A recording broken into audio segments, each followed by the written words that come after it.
নমস্কার, আমি সুপ্রিয় চক্রবর্তী। আর আজকে একটা অসামান্য অনবদ্য প্রোডাক্ট নিয়ে এসেছি। প্রোডাক্টটার নাম হচ্ছে জিভা ভেজ D3। এতে রয়েছে ভিটামিন D3 এবং ভিটামিন K2।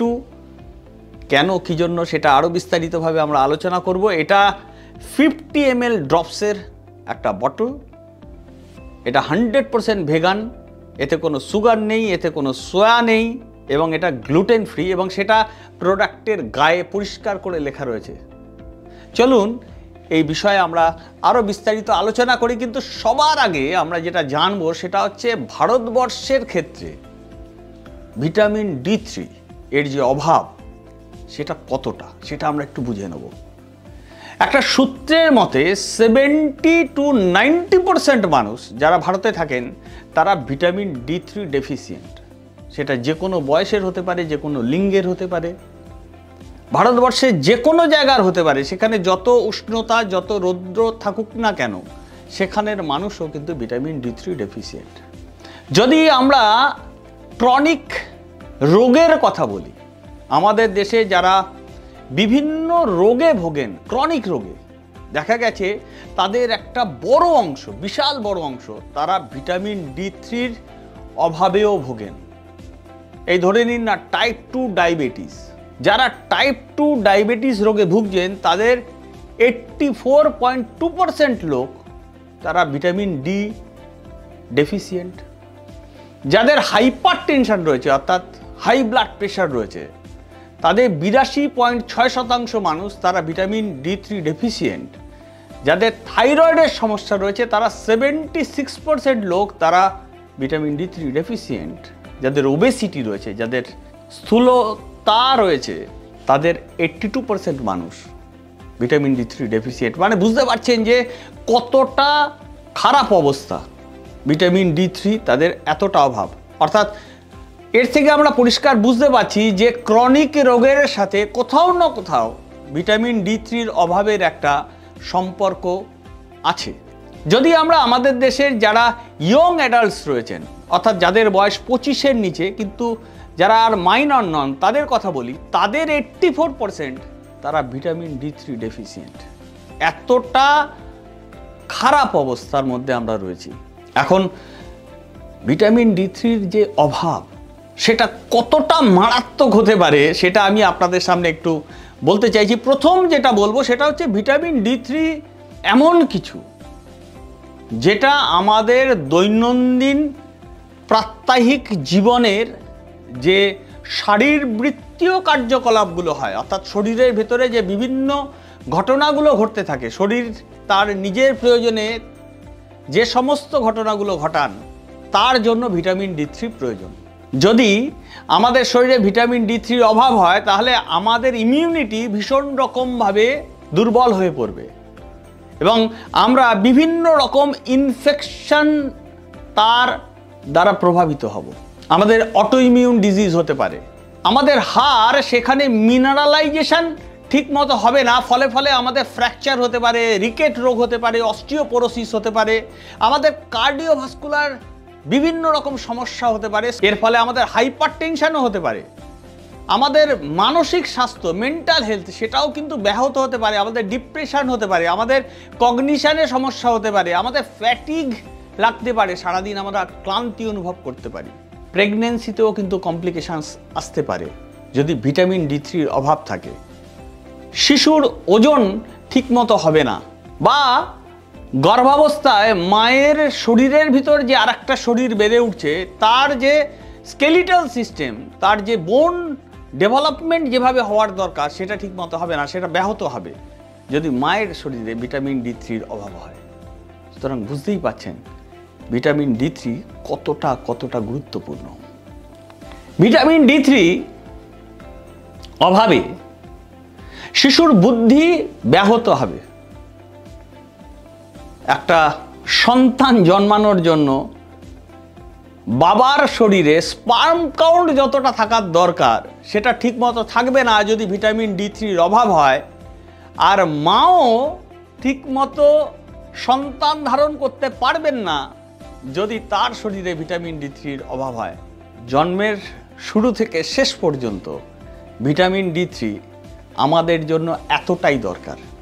এবার চলুন আমরা একটু জানি যে এত মানুষ কেন ভিটামিন D3 ডেফিসিয়েন্ট, তাদের শরীরে কেন এত অভাব রয়েছে। দেখুন, যে ফ্যাক্টরগুলো ভিটামিন D3 তৈরি হতে দেয় না আমাদের শরীরে, সে ফ্যাক্টরগুলোর মধ্যে একটা রয়েছে যে আমাদের স্কিনের কালার, আমাদের ত্বকের কালার। আমরা তো আর গোড়াদের মতো ফর্সা নই, ফলে আমাদের স্কিনের কালার এবং তার ভিতরে যে রঞ্জক পদার্থ থাকে মেলানিন, সেটা আমাদের শরীরে ভিটামিন D3 তৈরি হতে বাধা দেয়। যারা আমরা ইকুয়েটর থেকে দূরে থাকি তাদেরও কিন্তু ভিটামিন D3 ডেফিসিয়েন্সি হতে পারে। যাদের বয়স বেড়ে যাচ্ছে, বয়স বেড়ে যাওয়ার সাথে ভিটামিন D3 ডেফিসিয়েন্সির একটা সরাসরি সম্পর্ক রয়েছে। যারা স্থূলকায়, ওবেসিটি রয়েছে, তাদের এই সমস্যাটা হতে পারে। বিভিন্ন ধরনের ক্রনিক ইলনেস, সেটাও কিন্তু ভিটামিন D3-র গ্রহণ করার ক্ষমতা শরীরের কমিয়ে দেয়। যেমন ধরুন কিডনি বা লিভারের সমস্যা, বা ধরুন প্যানক্রিয়াসের সমস্যা, বা ধরুন থাইরয়েডিজমের সমস্যা, এই সমস্ত কিন্তু ভিটামিন D3 আমার শরীরে ঠিকমতো তৈরি হতে দেয় না। যারা সারাদিন বাড়ির ভেতরেই আবদ্ধ থাকেন, ইনডোর অ্যাক্টিভিটিসে, যারা নাইট শিফটে কাজ করেন, অর্থাৎ রাতে কাজ করেন, দিনে ঘুমান, এই সমস্ত মানুষজন, যারা ভেগান ডায়েট করেন, যারা অ্যানিমেল কোনো কিছু নেন না, যাদের গ্যাস্ট্রিক বাইপাস সার্জারি হয়েছে, বা যারা কিছু বিশেষ ওষুধ খান, যেমন ধরুন স্টেরয়েডস বা স্ট্যাটিন, এদের প্রত্যেকের কিন্তু ভিটামিন D এর অভাব হতে পারে। ভিটামিন D3 আমাদের শরীরের জন্য সর্বাত্মকভাবে দরকার। চলুন আমরা কিছু সমস্যার কথা জেনে নিই, কিছু উদাহরণ, সাম অফ দ্য এন্টায়ার পিকচার, সেটা আমরা একটু দিতে চাইছি। যেমন ধরুন মাস্কিউলোস্কেলেটাল যে সিস্টেম রয়েছে, সেখানে সমস্যা হতে পারে ভিটামিন D3-র অভাবে। যেমন অস্টিওপোরোসিস, রিকেট হতে পারে ছোটদের, অস্টিওমেলাসিয়া হতে পারে, ক্রনিক লো ব্যাক পেইন হতে পারে, মাসেল উইকনেস হতে পারে, স্প্যাজম হতে পারে, মাঝে মাঝেই হাড় ভেঙে যাওয়ার ঘটনা হতে পারে, নিউরোলজিক্যাল সমস্যা হতে পারে, সাইকোলজিক্যাল সমস্যা হতে পারে, যেমন ধরুন ডিপ্রেশন, যেমন ধরুন SAD, seasonal effective disorder, cognitive decline হতে পারে, ক্রনিক ফ্যাটিগ হতে পারে, অটোইমিউন ডিসঅর্ডারও হতে পারে, যেমন ধরুন multiple sclerosis, rheumatoid arthritis, Hashimoto thyroiditis, type 1 diabetes. এর সমস্তের পেছনে কিন্তু কোনো না কোনোভাবে ভিটামিন D এর একটা সম্পর্ক থাকতে পারে। I mean to say vitamin D3-র অভাবের একটা সম্পর্ক থাকতে পারে। ভিটামিন D3-র অভাবে আমাদের কার্ডিওভাস্কুলার এবং মেটাবলিক সমস্যা দেখা দিতে পারে।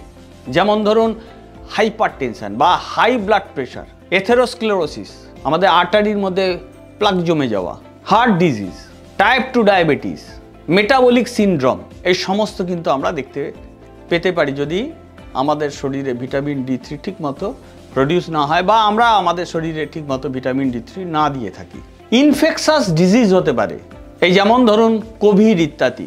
মাঝে মাঝে ঠান্ডা লাগতে পারে, ফ্লু হতে পারে, সর্দি কাশি হতে পারে, টিউবারকিউলোসিস হতে পারে। বিভিন্ন ধরনের ক্যান্সারের সম্ভাবনা বেড়ে যায়, যেমন ধরুন ব্রেস্ট ক্যান্সার, কোলোরেক্টাল ক্যান্সার বা কোলনের cancer, prostate cancer, pancreatic cancer ইত্যাদি। শিশুদের সমস্যা হতে পারে, তাদের দাঁত দেরি করে গজাতে পারে, তাদের বৃদ্ধি ব্যাহত হতে পারে, তাদের রেসপিরেটরি সিস্টেমে ইনফেকশন হতে পারে। এছাড়াও আপনারা দেখবেন যে অনেকের ক্ষত দ্রুত সারে না, এর পেছনেও ভিটামিন D3-র অভাব একটা কারণ হতে পারে। যাদের হাড়ে এবং মাসেলে ব্যথা হয়, তার পেছনেও কিন্তু ভিটামিন D3-র অভাব একটা কারণ হতে পারে। সর্বক্ষেত্রেই যে ভিটামিন D3 একমাত্র কারণ এই সমস্তের জন্য তা কিন্তু নয়, কিন্তু ভিটামিন D3 একটা কারণ হতে পারে। ভিটামিন D3 আমাদের শরীরের ইমিউনিটিকে স্ট্রং করতে সাহায্য করে। আমাদের শরীরে যে সমস্ত টি সেলগুলো রয়েছে তাকে অ্যাক্টিভ করে তোলে ভিটামিন D3। ফলে সে বাইরের সমস্ত ইনফেকশানগুলোকে বাধা দেয়, তাকে ব্যাহত করে।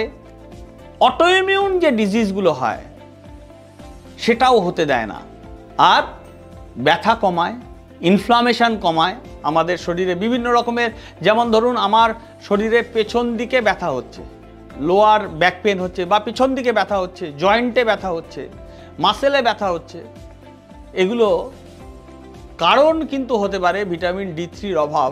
সুতরাং সেটা যদি আমি আমার শরীরকে দিই তাহলে সেগুলো হবে না। ভিটামিন D3 আমাদের শরীরে ম্যাগনেসিয়াম যাতে পূর্ণ মাত্রায় কাজ করে তার জন্য তাকে সাহায্য করে। ভিটামিন D3-র অভাবে ম্যাগনেসিয়াম তার পূর্ণ মাত্রায়, তার পূর্ণ ক্ষমতায় কাজ করতে পারে না। ম্যাগনেসিয়াম আমাদের শরীরের জন্য ভীষণ ভীষণ ভীষণ রকম জরুরি। আমাদের যে খাবারটা আমরা খাচ্ছি সেই খাবারগুলোকে হজম করা থেকে শুরু করে 300-র বেশি এনজাইমেটিক রিয়াকশানে হেল্প করে ম্যাগনেসিয়াম। ধরুন আমাকে এখানে একটা মশা কামড়ালো হাতে, এবার কি হবে, আমার মস্তিষ্কে একটা সিগন্যাল যাবে যে মশা এখানে আমায় কামড়াচ্ছে, আমি ডান হাত দিয়ে সেটাকে মারবো। এই ঘটনাটা ঘটবে না যদি আমার শরীরে যথেষ্ট পরিমাণে ম্যাগনেসিয়াম না থাকে। বুঝতেই পারছেন ম্যাগনেসিয়াম কতটা গুরুত্বপূর্ণ। ফলে ম্যাগনেসিয়ামটাকে কাজ করায় এই ভিটামিন D3, ফলে সেটা কতটা গুরুত্বপূর্ণ। ম্যাগনেসিয়াম আমাদের মেন্টাল এবং ইমোশনাল যে হেলথ রয়েছে সেটাকে ভালো রাখতে সাহায্য করে, অর্থাৎ ডিপ্রেশন থেকে দূরে রাখতে সাহায্য করে, অ্যাংজাইটি থেকে দূরে রাখতে সাহায্য করে, ক্রনিক ফ্যাটিক থেকে দূরে রাখতে সাহায্য করে, আমাদের মুডকে ভালো রাখতে সাহায্য করে। এখন আমরা জেনে নেব ভিটামিন D3-র অভাব রয়েছে আমার শরীরে, তার সিমটমগুলি কি কি হতে পারে। আপনার মাসেলে ব্যথা হতে পারে, আপনার দুর্বল ফিল করতে পারেন, আপনার সবসময় একটু খাই মনোভাব হতে পারে, আপনার হাড়ে ব্যথা হতে পারে, ক্যালসিয়াম অ্যাবজর্পশন ঠিকমতো হচ্ছে না বলে, আপনার সারাদিনে বিভিন্ন সময় ক্লান্তি অনুভব করে থাকতে পারেন, আপনার এন্ডিউরেন্স কমে যেতে পারে, মানে আপনার স্ট্যামিনা কমে গেল, আপনি ঠিকমতো কাজকর্ম করতে পারছেন না, আপনার স্ট্যামিনা কমে গেছে, এটা হতে পারে। আপনার মাঝে মাঝে মুড সুইং করতে পারে, আপনি ডিপ্রেশনেও চলে যেতে পারেন, মাঝে মাঝে আপনার ইনফেকশন হচ্ছে বিভিন্ন ধরনের, এটা হতে পারে। আপনার ঘুমোতে সমস্যা হতে পারে, আপনার চুল ঠিকমতো গ্রোথ হচ্ছে না, হেয়ার গ্রোথ এবং হেয়ার লস, হেয়ার গ্রোথ ঠিকমতো হবে না, হেয়ার লস হতে পারে, ক্ষত ঠিকমতো তাড়াতাড়ি করে সারছে না, মাথা ঘোরা বা ডিজিনেস এটা দেখতে পারেন, এটা হতে পারে। হার্টের প্রবলেম দেখা দিতে পারে, হঠাৎ করে ওয়েট গেইন হওয়াও কিন্তু একটা সিমটম হতে পারে। আর ব্রেইন ফগ, মানে ধরুন আমার মনে পড়ছে না, আমার স্মৃতি ঠিকমতো কাজ করছে না, বা আমার ব্রেইন ঠিকমতো ফাংশন করছে না, এই সমস্ত কিছু হতে পারে ভিটামিন D এর অভাবে। অর্থাৎ এগুলো কিন্তু ভিটামিন D এর একটা সিমটম হতে পারে। এবার আসি যে আমাদের এই প্রোডাক্টটাই কেন আমরা ব্যবহার করব। দেখুন আমি অলরেডি বলেছি এর বিভিন্ন লেভেল ক্লেমের কথা, আমি সেটা দ্বিতীয়বার বলবো না। আমি যেটা বলবো সেটা হচ্ছে যে ভারতবর্ষের বহু মানুষ তারা নিরামিষাশী, তারা আমিষাশী নন। ফলে সাধারণভাবে আমরা যেটা দেখতে পাই যে ভিটামিন D3 যার সোর্স হচ্ছে কোনো না কোনো অ্যানিমাল, কোনো না কোনো প্রাণী থেকে সেটা যখন নেওয়া হচ্ছে তখন তারা সেটা নিতে পারেন না, তারা বঞ্চিত হন। কিন্তু এটা নেওয়া হয়েছে একেবারেই ভেগান সোর্স থেকে, শৈবাল থেকে, প্ল্যান্ট বেস থেকে। ফলে এটা তারা ব্যবহার করতে পারবে। এটা কোলে ক্যালসিফেরল ফর্মে রয়েছে, অর্থাৎ এটা একটা বায়োঅ্যাক্টিভ ফর্মে রয়েছে, যেটা আমার শরীরের জন্য ভীষণ ভীষণ রকম এফেক্টিভ।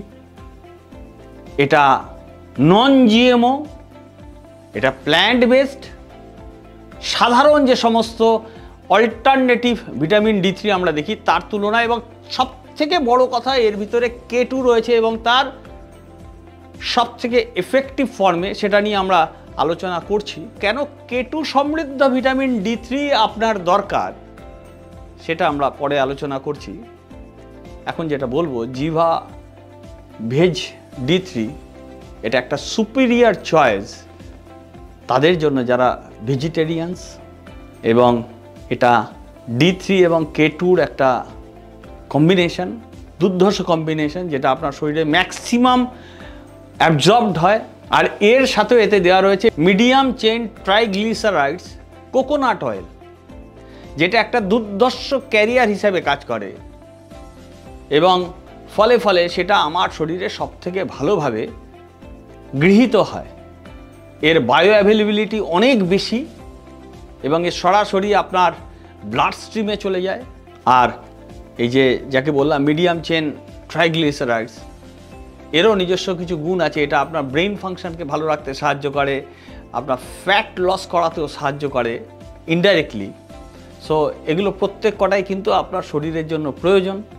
সো এক কথায় যদি বলি যে জিভা ভেজ D3 আপনার শরীরে পুষ্টি দেয় না, আপনার শরীরকে সুস্থ রাখে, আপনাকে ভালো রাখে এবং আপনাকে ভালো থাকতে সাহায্য করে। চলুন আরও বিস্তারিত জানি। ভিটামিন D3 উইথ K2 যদি আপনি ইউজ করেন তাহলে আপনি কি বেনিফিট পাচ্ছেন অর্ডিনারি ভিটামিন D3 থেকে। প্রথম কথা, আপনার হাড় হবে আরও বেশি শক্তিশালী। তার কারণ K2 যদি না থাকে ভিটামিন D3-র সাথে তাহলে ক্যালসিয়াম অ্যাবজর্পশন সেই মাত্রায় হয় না যে মাত্রায় হলে পরে আপনার শরীর সব থেকে বেশি বেনিফিটেড হতো। সুতরাং K2 ট্রাফিক কপের কাজ করে, ও ডাইরেক্ট করে ক্যালসিয়ামকে এবং সে সিধা সেটাকে হাড়ের কাছে নিয়ে যায় এবং হাড়ের স্বাস্থ্যের উন্নতি ঘটায়। নাম্বার 1। নাম্বার 2, যদি K2 না থাকে তাহলে ক্যালসিয়াম আপনার আর্টারিতে জমে যেতে পারে, প্লাক তৈরিতে সাহায্য করতে পারে। এবার K2 কি করে, সেটা করতে বাধা দেয়, ফলে আপনার আর্টারি থাকে ভালো, আপনার হার্টের স্বাস্থ্য ভালো রাখতে সাহায্য করে। এটা বোন মিনারেলাইজেশনের জন্য ভীষণ ভীষণ জরুরি। যদি K2 থাকে তাহলে সে মিনারেলগুলি যাতে সঠিকভাবে হাড়ের সাথে যুক্ত হয়, বন্ডিংটা যেন হয়, সেটাকে এনশিওর করতে সাহায্য করে। আর কার্ডিওভাস্কুলার ইলাস্টিসিটির জন্য ভীষণ ভীষণ জরুরি ভিটামিন D3 অ্যান্ড K2 একসাথে, এই কম্বিনেশনটা। এছাড়াও যদি আপনি K2 সমৃদ্ধ ভিটামিন D3 নেন তাহলে আপনার কিডনি স্টোন হওয়ার সম্ভাবনা কমবে। তার কারণ K2 ক্যালসিয়ামকে আপনার কিডনি পর্যন্ত যেতে দেবে না, তাকে সঠিক রাস্তায় নিয়ে যাবে, অর্থাৎ বোন বা টিথ ইত্যাদি জায়গায় নিয়ে যাবে। আর K2 যেটা করে সেটা হচ্ছে যে লং টার্মে অনেকে যারা হাই ডোজে D3 সাপ্লিমেন্টেশন নেন, যেমন ধরুন 10,000 থেকে 50,000 ইন্টারন্যাশনাল ইউনিট, সেখানে যদি তারা K2 ব্যবহার না করেন তাহলে সেটা রিস্কি হতে পারে। তাই কেবলমাত্র 55 মাইক্রোগ্রাম MK7 আপনার এই ভিটামিন D3 সাপ্লিমেন্টকে, ভেজ ভিটামিন D3 সাপ্লিমেন্টকে অনেক বেশি নিরাপদ তাদের তুলনায় এবং অনেক বেশি এফেক্টিভ তাদের তুলনায় করে তোলে। শুধুমাত্র তাই নয়, এই কম্বিনেশন আপনার ইমিউনিটিকে অনেক বেশি শক্তিশালী করে এবং আপনার হরমোনাল হেলথেরও খেয়াল রাখে। এক কথায় যদি বলতে হয় তাহলে এটা বলবো, D3 ক্যালসিয়ামকে দরজা পর্যন্ত নিয়ে যায় আর K2 বলে দেয় যে কোথায় যেতে হবে, ঘরের মধ্যে তাকে কোথায় যেতে হবে। তো চলুন এবার আমরা বলবো যে কেন আপনি আমাদের জিভা ভেজ D3 ব্যবহার করবেন। তার কারণ এটা ভেগান বা ভেজিটেরিয়ান যারা মূলত প্রচুর পরিমাণে ভিটামিন D3 এবং K2 ডেফিসিয়েন্ট হন, তাদের জন্য এটা একটা আইডিয়াল সাপ্লিমেন্ট। এটা ইজি টু ইউজ একটা লিকুইড ফরম্যাটে রয়েছে এবং তার সাথে একটা প্রিসাইজ ড্রপারও দেওয়া রয়েছে, যেটা দিয়ে আপনি খুব সুন্দরভাবে আপনার এটাকে ব্যবহার করতে পারবেন। আর এই D3 এবং MK7 বা K2-র যে সাইনার্জেস্টিক একটা এফেক্ট, সেটা আপনার বোনকে সমৃদ্ধ করে, আপনার হাড়কে সমৃদ্ধ করে, আপনার হার্টকে ভালো রাখে এবং এর ভিতরে কোনো সুগার নেই, সোয়াবিন নেই, কোনো গ্লুটেন নেই, এটা নন GMO। ফলে এটাই আপনার সবথেকে পছন্দের ভিটামিন D3 সাপ্লিমেন্ট হয়ে উঠবে, এই আশা রাখি। চলুন এখন জেনে নিই কীভাবে এটাকে আমরা ব্যবহার করব। সাধারণভাবে এটাকে বলা হয়েছে 1 ml প্রতিদিন ব্যবহার করতে। আপনি খাবার সাথে বা খাবার পরে এটাকে ব্যবহার করতে পারেন। আর পার্সোনালাইজড ডোজিংয়ের জন্য এক্স্যাক্টলি আপনার যদি কোনো সমস্যা থাকে বা আপনার যদি কোনো প্রয়োজন হয়ে থাকে ভিটামিন D3, তাহলে ঠিক আপনার কতটা ডোজিং হওয়া দরকার এটা জানার জন্য আপনি কোনো ডায়েটিশিয়ান বা কোনো হেলথ কেয়ার যারা এক্সপার্ট রয়েছেন তাদের সাথে অবশ্যই পরামর্শ করে আপনার ডোজটা ফিক্স করবেন। আজ এই পর্যন্ত, অনেক ধন্যবাদ।